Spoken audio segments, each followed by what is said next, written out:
the U.S. Senate has failed to pass a Republican proposal to repeal President Barack Obama's signature healthcare policy without replacing it. The 45-55 vote marks the second defeat for Republicans aiming to pass a bill this week to undo the health policy. The vote came a day after the Senate rejected a plan to repeal and replace the health law with a Republican plan.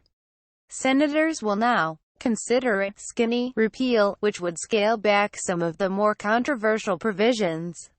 The skinny plan would eliminate unpopular parts of Obamacare, the Affordable Care Act, including the individual mandate requiring all Americans to have health insurance coverage, as well as a tax on medical devices. If that measure passes, the Senate and House of Representatives would then be tasked with finalizing a bill that could still change during negotiations. If successful, the full House and Senate would again have to approve the measure. 7 Republicans opposed the repeal-only plan on Wednesday, which included a 2-year delay on a replacement in the hope of finding agreement before that time elapses. The defeat is the latest blow for President Donald Trump, who put repealing Obamacare at the center of his election campaign, and underscores sharp divisions within the Republican Party over a replacement plan.